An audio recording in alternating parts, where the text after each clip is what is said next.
Oh yes, we guess where we are. We are in Arusha, the city center. Yeah. So Dr. Ibrahim Nashiru, I've just arrived here. We arrived here yesterday, and we shall be talking, having a lengthy discussion with our host here in Arusha. He has so much to tell you when it comes to Mount Kilimanjaro, the roof of Africa. Yeah. He knows the ins and outs of Mount Kilimanjaro.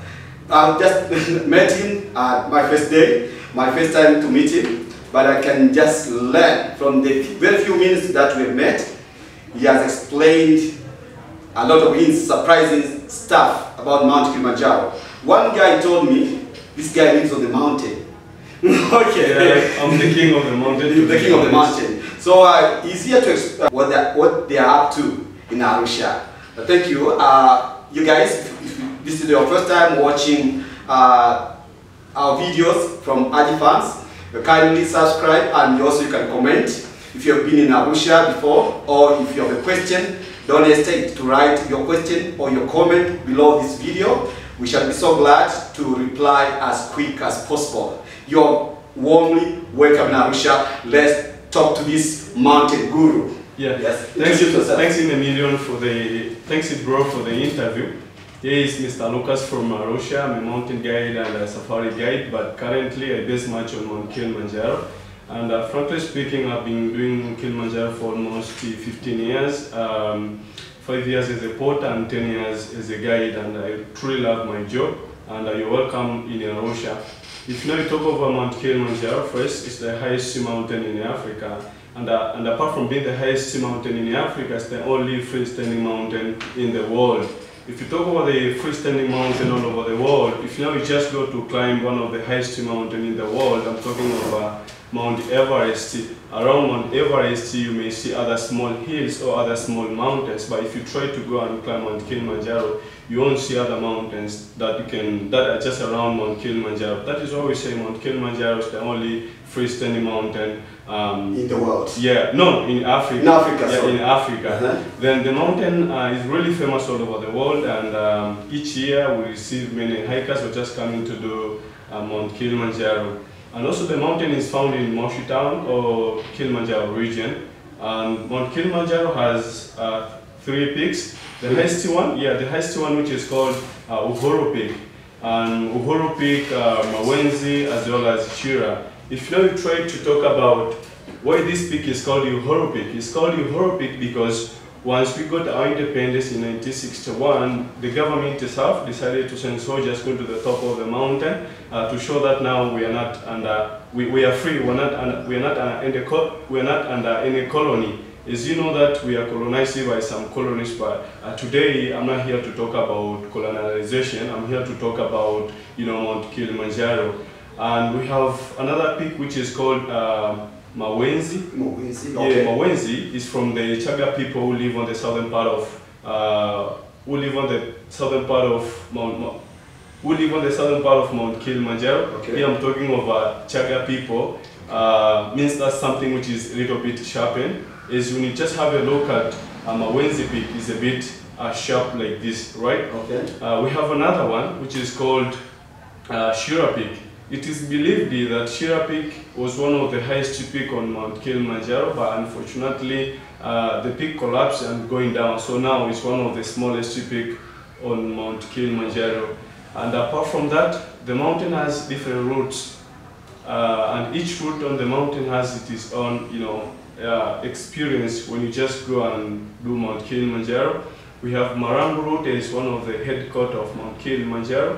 We call this route, Coca-Cola route, means that one of the easiest route on Mount Kilimanjaro. So we do from 5 to 6 days and going to the top of the mountain. We have Lemosho route from 7 to 8 days. We have Machame route, we do from 6 up to 7 days on the mountain. We have Wumbwe, one of the hardest route on Mount Kilimanjaro. When you just go to the northern part of Mount Kilimanjaro, we have another route which is called Rongai route. And apart from that, if you talk over Mount Kilimanjaro, has some of the attractions that are found on the mountain. Now we start from the rainforest, and when you just pass by the rainforest, you may see some of the species of the beautiful animals. We have 2 species of the monkeys. We have a black and ochre monkey, we have a blue monkey, we have some species of the birds, we have a river. I love to. Yeah, perhaps one day we just do Mount Kilimanjaro together. Yes. Perhaps we're gonna see the monkeys and you're gonna enjoy Mount Kilimanjaro. All what catches my mind is the blue monkeys. Okay, thank you very much. As you proceed to explain the attractions, I was caught by your word, the blue monkeys. So I'm really excited. Yeah, we have the blue monkey. Yes. Okay. As you explain the attractions, you say that the monkeys with the varieties, the rainforests. Rainforest. Yeah. What else? Rainforest. We have the moorland zone. Moorland zone. We have the desert zone. Then we have the ice zone. Because if you just go to the top of Mount Kilimanjaro, now you see, a big place of the peak is covered by the snow, especially during the rain season. But during the dry season, to be honest, still we don't have the snow, but still we have the glaciers. No matter it's like a dry season or the rain season on Mount Kilimanjaro. Yeah. Wow. So you've spoken of the peaks. Okay, the 3 peaks. You have also spoken of the routes. You have also talked about the attractions. Yeah. The 3 key main topics of Mount Kilimanjaro. As I told you, if you're just starting to, if you're just new to this channel, please kindly subscribe. You learn a lot from the gurus, and this is the guru of Mount Kilimanjaro. Yeah. Literally, he lives on the mountain. He has talked of 3 routes, the peaks. How many routes? 1, 2, 3 peaks. 3 peaks. Mwenzi, Uhuru Peak, as well as Shira Peak. Yeah. And the routes and the attractions. For sure. What catches, leave alone the peaks, the routes, the attractions. What for me, what really caught my attention if I was to visit Mount Kilimanjaro, to climb Mount Kilimanjaro, are the blue monkeys. The blue monkeys. So what really, as a climber, as a porter, we almost 5 or 15 years on the mountain. What really catches your attention as you climb the mountain? That's something that really interests me to do Mount Kilimanjaro a lot. First of all, I love Mount Kilimanjaro and I love my job, right? Okay. So when I see the monkeys on the rainforest, I feel like I'm just in the new world. Oh, really? Yeah, because if now you talk about the rainforest, the place that is really cool.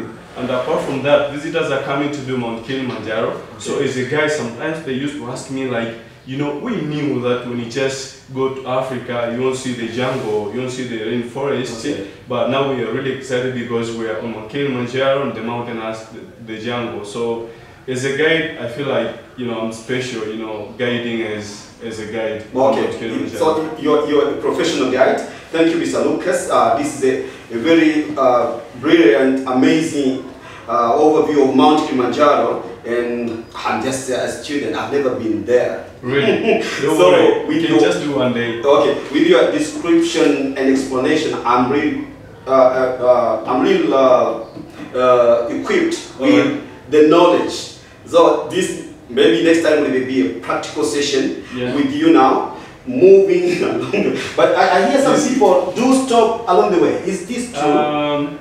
Yes, it happens sometimes because when you want to do Mount Kilimanjaro, first of all, some of the people say that it's not easy, something hard to do, but it's not really hard. When you have a professional mountain guide, the person who knows much, the mountain, the person who has been doing the mountain for so long, we just take you to the top of Mount Kilimanjaro because we normally say it's pole and don't give up. It's more pole, you drink water, you eat something to boost your energy, then we get to the top. One came to another. Okay, be so clear. Alright. So, Mr. Lucas, now you look like a guru, just a young guy. How old are you? I'm 30 years old now, but I really look young, but I'm not. It looks very young. Yeah. He looks very young, yeah. But he's 30 years old. You can imagine. What I think is your work is a very good work because now you exercise every day. Yes, when you do the mountain, Yeah. you're gonna do something that we call the physical exercise. Okay. And apart from that, you know, I just live on the southern part of Mount Meru, Okay. and I have my own bike, Okay. the mountain bike. And No wonder you look so young. Yeah. Younger than your age. Yeah. 30 years old, but Yeah. looks like he's in like his 20s. also know he's 20 years old, but I'm not, to be honest. Yeah, so you told me as we were discussing before, you said do you have an experience of some people stopping along the way, along one of the routes you said? Maybe saying, okay, I'm tired, I can't just go further. Yeah, have you ever experienced such a thing? Yeah, for sure, for many times, but it's not the big number for hikers on Mount Kilimanjaro. Okay. Stop and say like, I don't want to proceed. I'm going further to another camp on Mount Kilimanjaro. Say very few will stop. Will stop. We'll stop and say like, I just want to go back home. Yeah. So yeah, as a guide, Yeah. I won't force a person to proceed and going further on Mount Kilimanjaro or just on the mountain. Okay. So I'll tell the person like, if you feel like 100% you cannot proceed, it's better if you go down. Okay. Because we don't have the hospital on the mountain. Okay. And I'm not a doctor. I'm a first aider as well as a guide. Okay. Yeah. Did you do some training first aid? For someone who falls sick along the way and really can't go further, climbing the mountain and feels like going back home, but is sick. What do you do? Oh, yeah. Yes. Do you have a training, special training, special course? This question is really nice to me, and I took a course about first aid. First aid, okay. But I'm not a doctor, to be honest. Okay. And I won't advise you to apply any medicine on the mountain, but I can ask you, before you come and do Mount Kilimanjaro, okay, which kind of the medicine maybe did you apply, okay, or which kind of the pills were you told by the doctor to apply okay, yes, on the mountain? Okay. Then if you tell me, I can tell you, okay, you can just apply that. But if you have never used any kind of the medicine, okay, I can just look the way you feel. I can ask you some questions, okay, because we have some of the mountain sickness, okay, serious mountain sickness, and you know the signs. For sure. Yeah, what are the signs for the mountain sickness? Okay. The clear signs. Yeah, before saying about the signs. Okay, yeah. You asked we have cerebral edema. Cerebral edema, yes. Pulmonary edema. Okay. A very dangerous. Pulmonary edema, cerebral edema. For sure. Okay. So I can ask you first the way you feel, and when I look at you, I can say this guy cannot just proceed on the mountain. Okay. And apart from that, I can ask you some questions. Okay. I can ask you, where are you right away? What is your name? And what are you doing here? Okay. If you fail, I will tell you, go down, no matter you paid a lot of money. Because I know that you cannot proceed. Because you're just out of your mind, or you have gotten the mountain sickness. And the medicine is better if you go down to the lower elevation. Okay. Yeah, because you can just get the good oxygen. Okay. Yeah. The farther you go, the sicker you get. So this guide tells us that if whoever is climbing the mountain and feels sick, falls sick along the way, you will always advise this person to go further down, because by going down you get more oxygen. Yeah. And if a problem was cerebral edema or pulmonary edema, then as you go down, your condition will get maybe you'll be okay. You'll recover as you go down. But then I'm interested to know whether you have an emergency call center situated along maybe near the mountain that can do the rescue if the condition gets worse. Say, I'm just climbing the mountain and I've got one of these conditions, deadly fatal conditions, cerebral edema, and I feel so bad. Yeah. So and I can't even walk. I've just collapsed on the ground. Do you have an emergency call center where you can just ask for rescue? Yes, we have. Okay. How do you do that? We have the helicopter, an organization. Wow. And we have the rescue from the government. Wow. Yeah, but the car cannot just reach all places on the mountain. There are some of the few places whereby the car can reach and take you down, take you to motion down, whereby you can just go to the hospital. Yes, but the government is going to do it. You're not the one who is going to do it. So it's a guy that have their phone number. The call center. For sure. Immediately call and they just come very quickly. Okay. Yeah. So the ambulance And the helicopter you said. Yes. Helicopter and ambulance, yeah? Yeah, but if you talk about the helicopter, you're the one who should pay for it. Really? Yeah. How much? Do you have an idea how much someone pays for helicopter? To be honest, no, No, but okay, still a lot. Have you ever got such terrible accident like that? Where someone falls sick on the and collapses on the ground, and there's no way, you have to call maybe the call center. Have you ever encountered such a scenario?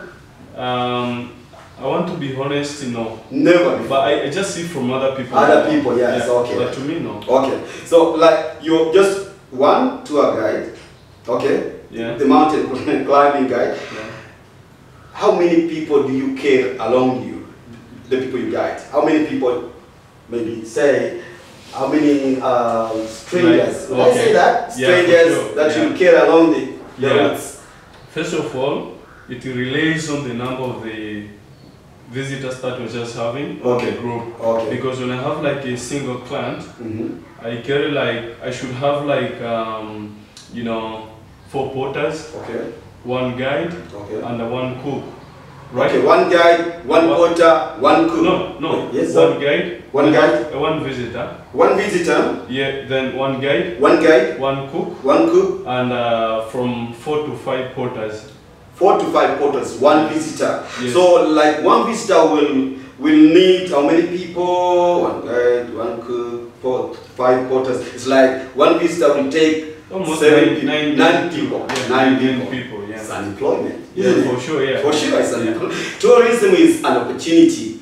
In Tanzania, this is something we are proud of. You know, it's unemployment. Yeah. I can imagine. Someone who is in their 60s or in their 50s, can he do the tour guiding? If I'm 50 years old. Yeah, you can go for young. No. Anyone can do the mountain. Anyone can do the mountain because the age does not matter. Really? Yeah, but because what you have to do is you to first of Exercise all, regularly. exercise. Okay. And love what you do. Yeah, love what you do. Or love what you're going to do on the mountain. And know the mountain on your fingertips. Yeah, for sure. And this guy, the mountain is on his fingertips. Yeah, he can tell you anything on the mountain. What could it be? Birds. He knows all the birds, all the animals. Okay, he told us, I've heard before that the mountain has all the climates. All right. The desert climate, the tropical, you can have, Molan zone. Please let you explain, okay. So can you explain these climates? The rainforest, that's Equatorial. Yeah. And then you have the desert. Molan zone. What's Molan zone? Molan zone. On Mount Kilimanjaro, is found around 3,000 meters above the sea level. And how does it look like? The place that does not have like a big trees. Okay, shrubs. Just only shorty trees. Okay, the shrubs. Yes, shrubs. Okay. Yeah, for sure. Okay. And sometimes now we may see some of the big animals. Okay. But not often, to be honest. If you're lucky, you can really see them. Have you ever seen an elephant out there? No.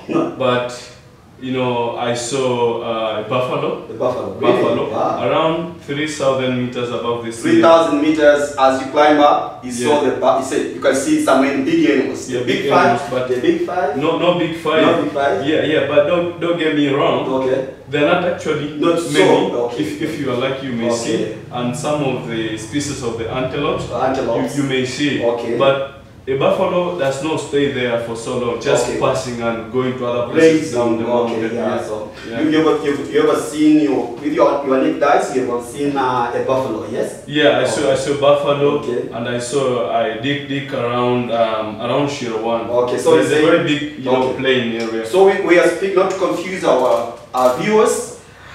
He says you can have all the climates on the mountain. He talked of the rainforest, equatorial climate. Yeah. And then he talked of the Moran zone, where you find small trees, the shrubs, and few animals. If you are lucky enough, you can also have a chance to see the big animals like a buffalo, as he was very lucky. When was that? It was 2 years back. 2 years back, you saw a buffalo on the mountain. Hey, you can clap for you. Another climate that you can see on the mountain, leaving along the equatorial, the moran zone, and what else?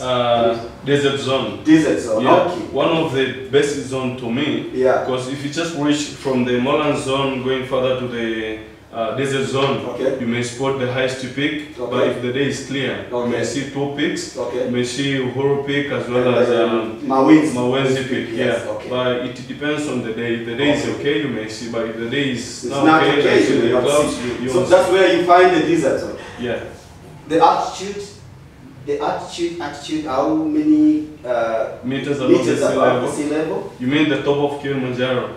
Sorry, like you find the moran zone around 3,000 meters, yes. Yeah, where you find for example, from the Marangu Gate, as the headquarters of Mount Kilimanjaro, okay. I told you a few minutes ago, okay.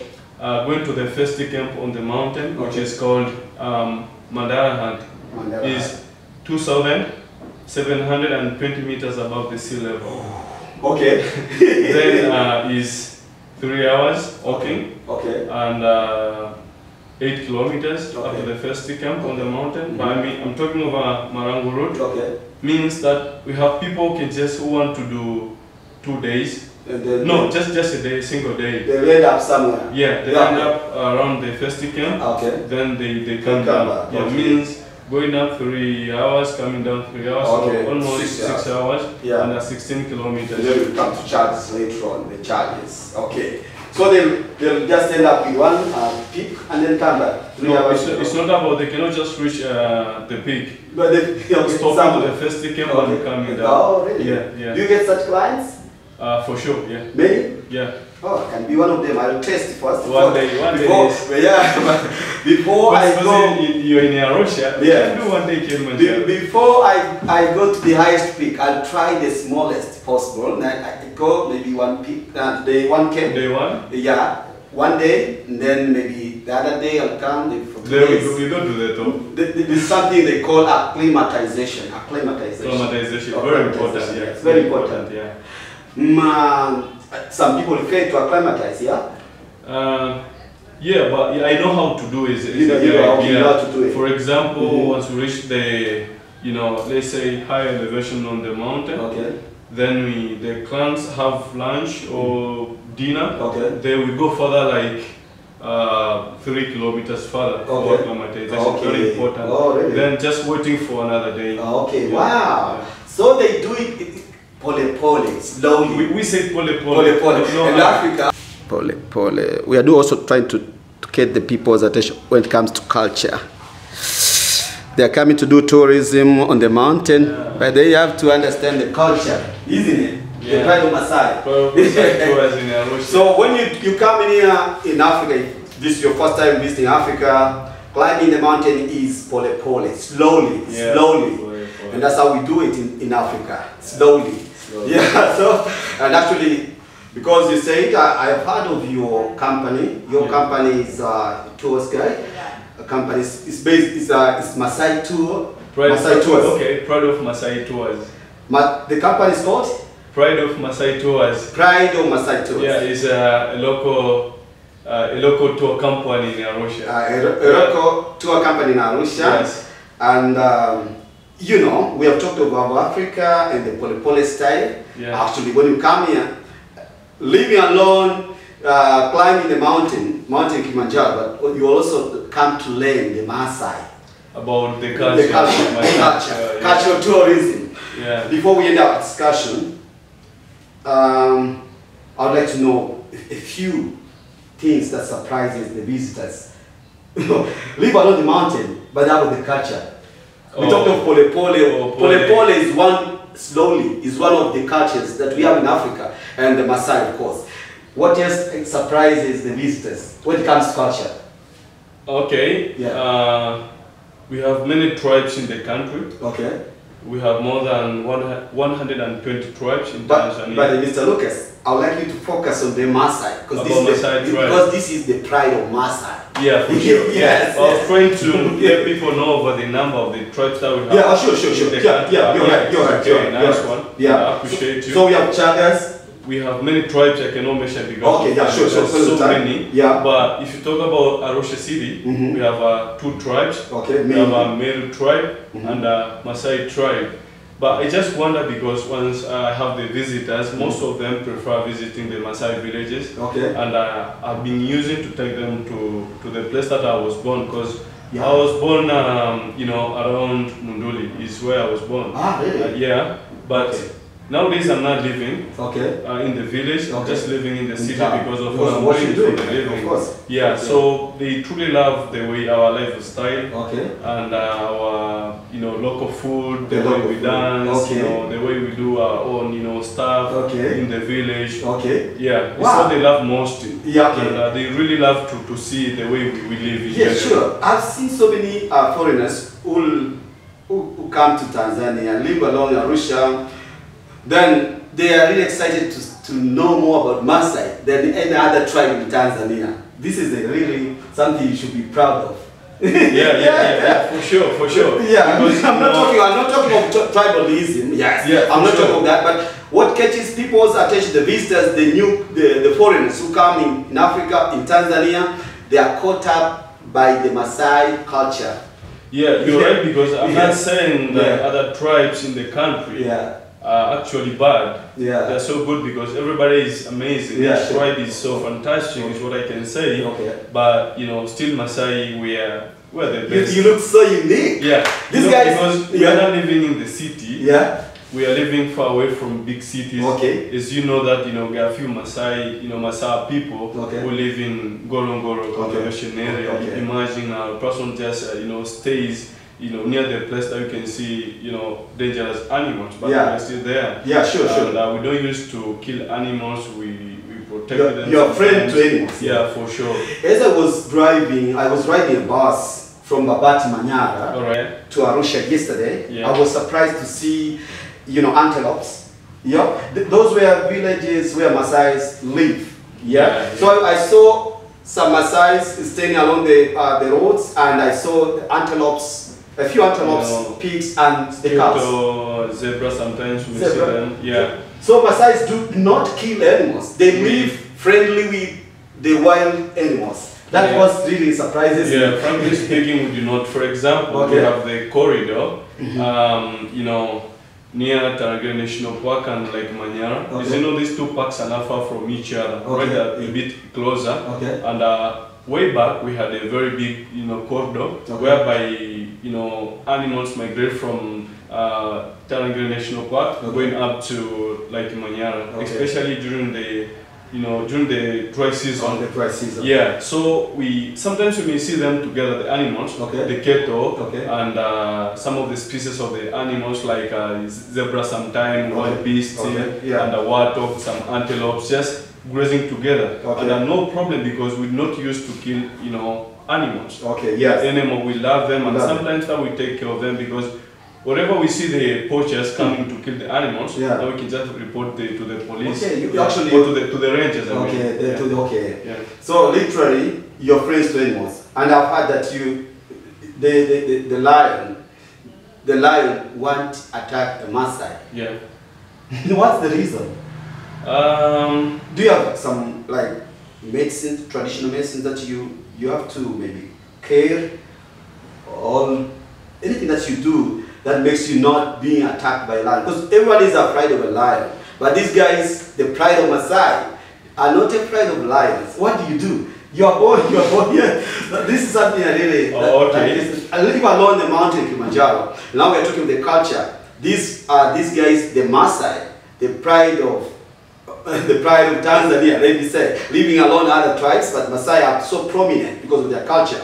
They live with the animals so friendly, to an extent that a lion will just stand along or pass by a Maasai without attacking him or her. This is the real question. Is there a way they do maybe some traditional medicine that they have to drink or apply somewhere on their body that makes them not visible to these dangerous animals like lions? That's my question. Yeah, it will really, interests my mind a lot if you talk about which kind of the medicine sometimes do we apply.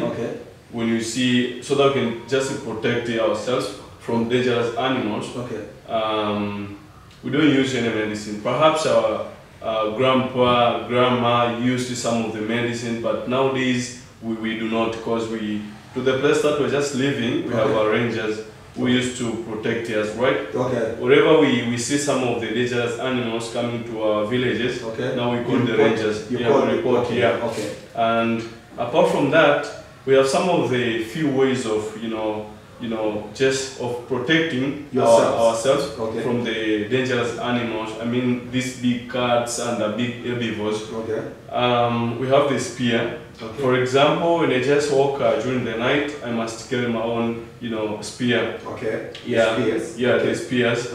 And apart from that, it's not good to walk during the night, because if you do that during the night, it's very easy to be attacked by dangerous animals. But sometimes that you can just move around the village and you may see the dangerous animal, and that animal cannot attack you anymore, because an animal has been seeing you for so long. And can say like, this guy is an innocent person, a good person, cannot even kill me, cannot attack me anymore. But if now you're born in the city, you grew up in the city, when you go to the bush, when an animal sees you, my friend, you're gonna face the news. So don't try to do that. Don't try their way. Don't try their way, because what I've learned is that if an animal is used to you, that animal has been seeing you for so long and has been living with you without you attacking or disturbing that animal, it will become friendly. When it sees you, it won't attack you. It's like having a dog. A dog that is used to members of the family won't attack the members of the family, right? But whoever comes as a stranger, then a dog has an instinct of saying, this is a dangerous person, and will come attack you. That's a very good lesson. That we have to live friendly with the animals, so that the animals see us as friends. That's a big lesson from this tour guide, this mountain guru, Mr. Lucas, a young man, the king of the mountain. The king of the mountain. The king of the mountain. So much my country love. I try to love Mount Kilimanjaro. So he's a guy who will make you understand Mount Kilimanjaro, Tanzania, the Masai, and tell you the ins and outs. And Arusha. You were talking of the tribes. Say tribes like Chagas, Masai, Pare, Meru. There are so many tribes. I cannot remember all of them. So many tribes, but all united and one language, Swahili. So if you're a visitor coming in Africa or Tanzania, you want to visit Tanzania, get to know through the internet, get to know a little bit of Swahili. How do we greet? Swahili. Swahili. Like mambo, how are you doing? They say poa means that you're okay. You say apuna matata means everything is really okay. We say karibu means you're welcome. Pole pole means slowly. Slowly. So the few words that you could just get from this Masai, this mountain guru, Mr. Lucas, these are the few words, but as he climbs with you, he'll also teach you the language, Swahili language, because this is the most spoken language in Tanzania. It unites almost over 200 tribes in Tanzania. So he's an expert. As we wind up the talk, I want to know much more about the mountain, but the time is not with us. What I would like to know is the charges.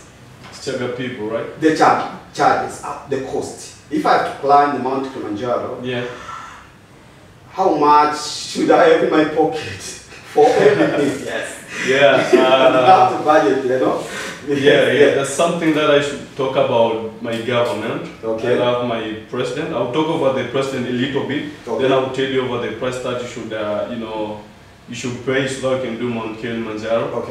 We have a fantastic president in Tanzania, Mama Samia.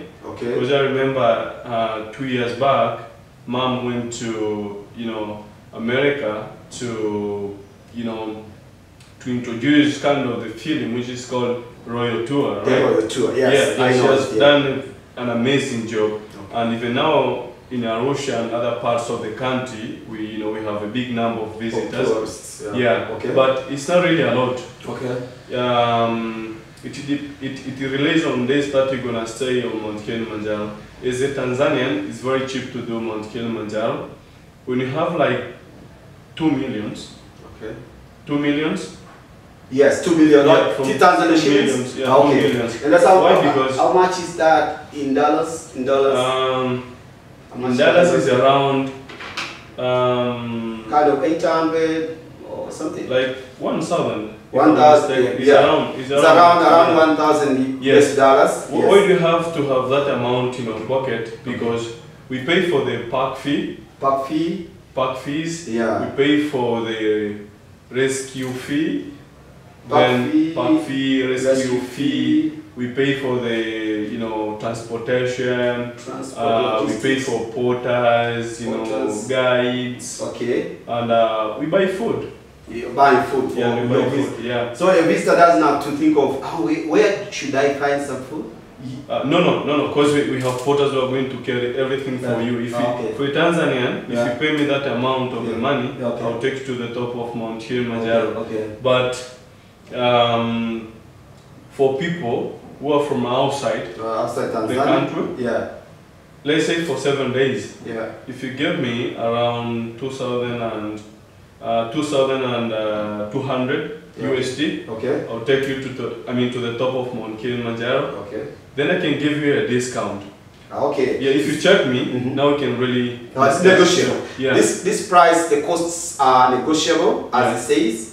And so it's around, for a foreigner, it's around 2,000 and something USD. Yeah. And for Tanzanians, the natives, is around 800 USD.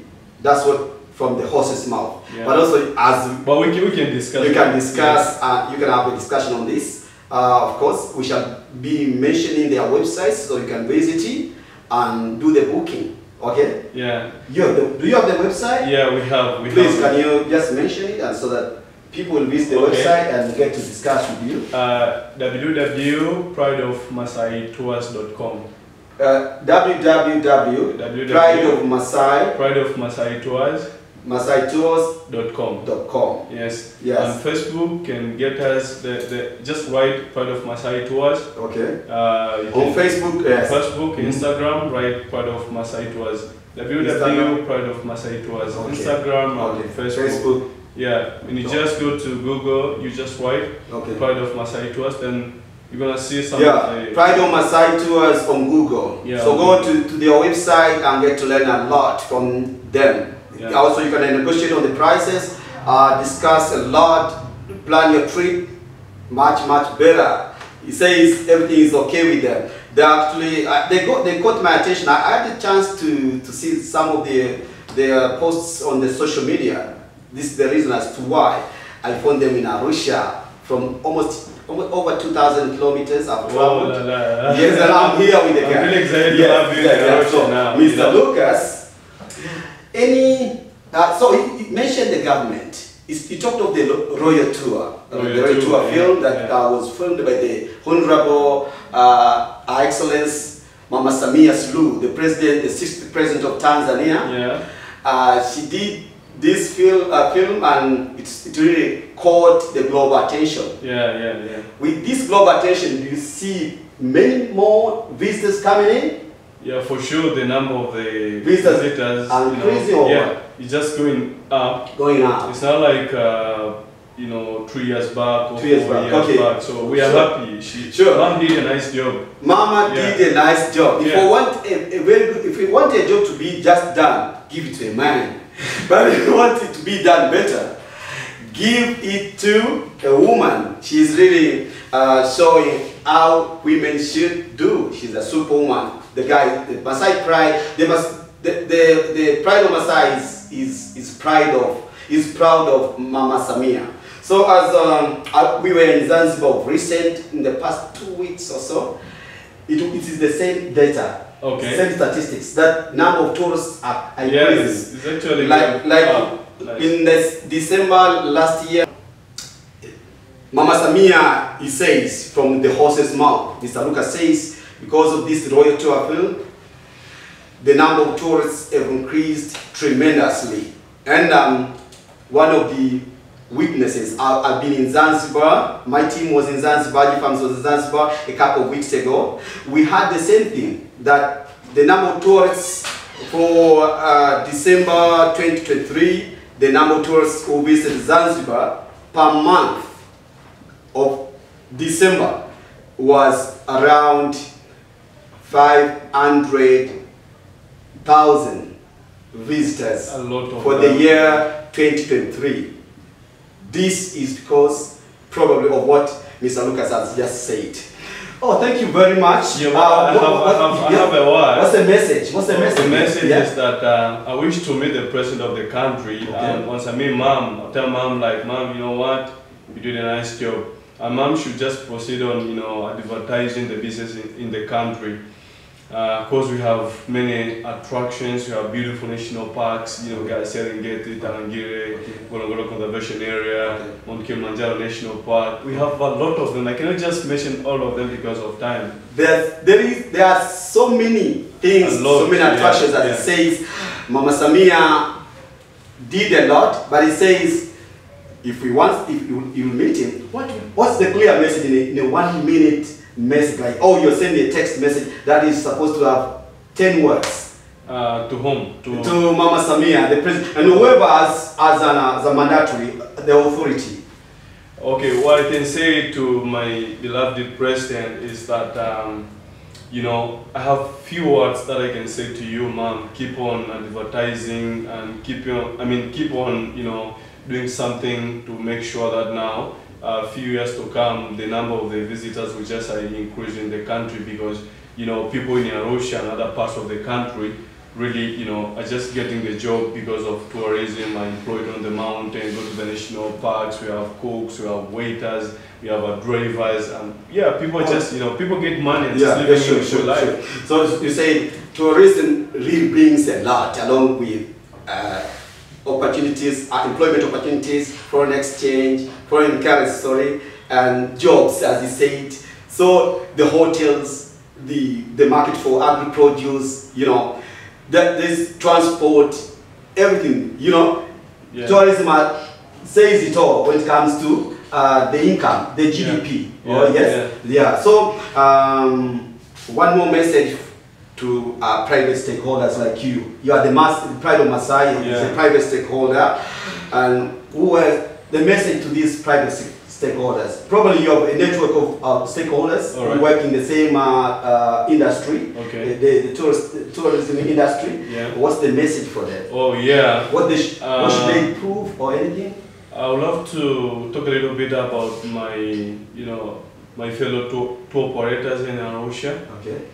We have to provide the basic service to our customers. I mean, people are coming to go to different places in the country, because when you just provide the best service is how we are going to get more and more and more, you know, visitors to the future. Because what I know in tourism now, we have that big competition. If you provide the poor service now, you know, the number of the clients won't increase anymore. So let us, you know, provide the fantastic service to our customers, and, you know, love tourism, love our country, because once you do that, it's the way of promoting, you know, our country internationally. As you know, we have many countries in Africa, but we have basic countries in Africa whereby many, you know, visitors used to visit those countries, like Kenya, we have South Africa, we have Rwanda, we have Morocco. So let us do something amazing so that we can attract many people to come in our country, is what I can say. It's like talking the walk. They're doing it. They are here, they saw it on the film, the Royal Tour. They hear it on the internet. Tanzania is so amazing. But when they come on the ground, what he's saying, let's make sure that we deliver the best customer care ever. And this for sure will attract many more tourists, and then our economy will boom. Wow. So anything, what's the message to these foreigners who are planning to visit Tanzania? You know, some of the people, especially in Western countries, do not know much about Tanzania. But let me tell you something about this fantastic country. Our country is really fantastic. When you come, it's really safe, no problem in the country. You come, you just land at the airport, and a guide will just come to pick you up. Then you go to the destination that you have planned maybe to visit it. So everything is really okay in the country. So don't worry. Okay, visit so Tanzania. Okay, so the message to whoever is planning to visit Tanzania is that the country is safe. Really. Security is of high quality. Yeah. And don't be worried of, you know, if you are in the west part of the world, you hear of poverty in Africa. Yeah, you hear of war, civil wars in Africa. This is not in Tanzania. In Tanzania, it's pretty well. Yeah. Like we're not fighting to each other. No, nobody's fighting to each other. I've just met this Masai here. I'm from the lake zone. He's from the northern part of Tanzania. But when we meet, Swahili unites us. Yeah. Then we see us smiling. There's no one, you know, we are the happy people, generous people. We love each other. Peace, you know. So visit Tanzania. Visit Tanzania is his message as we wind up the talk. Thank you very much for watching.